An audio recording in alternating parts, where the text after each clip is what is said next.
Hi girls, today I'm reading Whatever After Bad Hair Day. I'm on chapter 17 and it is our last chapter in the book. It is titled Hello Again. We land right on the basement floor. I'm still holding Prince. You are almost ready, a soft female voice says. What? I look around the room. Who said that? I ask. Mary Rose did, Jonah squeals. Seriously? I ask. Seriously? But what are we almost ready for? I ask, turning to look at the mirror. What does that mean? I hear stomping overhead, lots of stomping. Parental stomping. Crumbs, I say, scared. Ruff, ruff, ruff, Prince barks. How long have we been gone?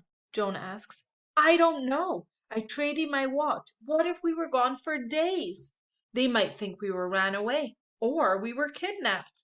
I run up the stairs and find both our parents in the kitchen. It's pitch black outside. The clock on the microwave says it's 12:35 a.m. Wait, does that mean we were only gone for 35 minutes? Maybe the watch wasn't broken after all. Why are my parents up? My mother is on the phone. Her jaw drops when she sees us. They're here! They're here! She yells in the phone. My father rushes over and envelopes us in a tight hug. Where were you? My mother roars. It's the middle of the night. I called the police. The police?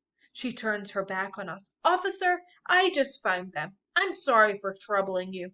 Oh, they will have a lot of explaining to do. She hangs up the phone just as Dad finishes hugging us. Mom hugs us too, but her face is stormy. Where were you? She demands. We looked everywhere.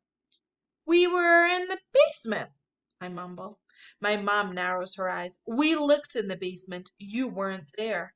Why in the world were you in the basement at midnight? My dad asks. And why are your clothes muddy? We were. I look at Jonas for help. Playing hide and seek, he finishes. It's really dirty behind the furniture. You were playing hide and seek at midnight?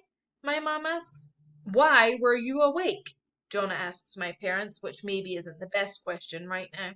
We heard Prince barking, my dad says. I thought he was stuck downstairs, so I went to check on him. But he wasn't there. And then I checked on both of you in your rooms, and you weren't there. His voice trails off. We thought something happened to you. We were terrified, my mom adds, her lower lip trembling. I'm so sorry, I say, meaning it. I can only imagine how afraid my parents were. I can't believe I was responsible for it. I never want to make them feel so terrified again. Does that mean I can never go through the mirror again? No. Next time I'll just be more careful. You are both in a lot of trouble, my dad says sternly. Jonah picks up Prince and buries his face in the dog's fur. You're not going to take away Prince, are you?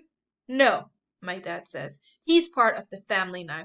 But maybe no TV or play dates or rock climbing. We'll think about it, my mom says. But definitely no more hide and seek in the middle of the night. No more going into the basement at all in the middle of the night. Promise? My heart sinks.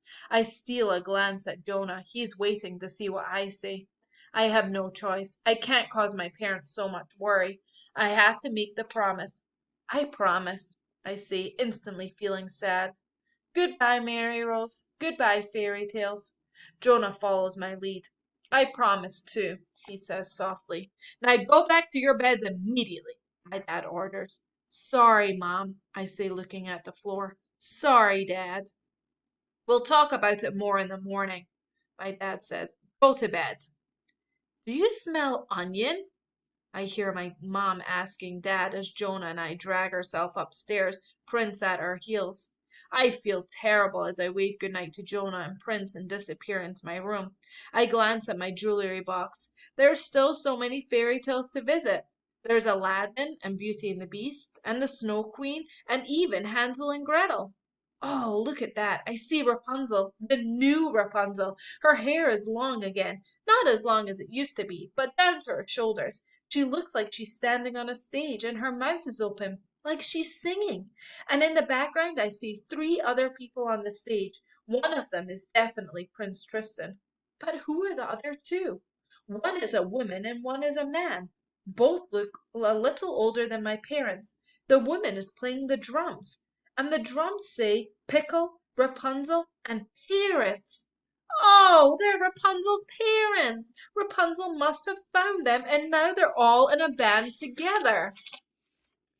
I study Rapunzel. She's smiling as she sings. She looks so happy.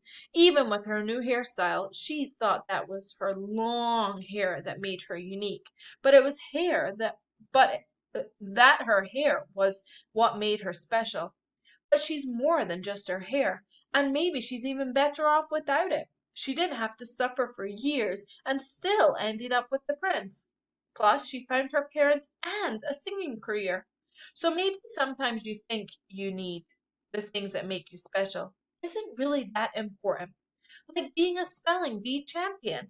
I reach into my backpack and take out the certificate Miss Masterman gave me. It reads, "This is to certify that Abby participated in our class spelling bee." Thinking of Rapunzel, I hang the certificate up on my bulletin board. I still want to be a spelling bee champion.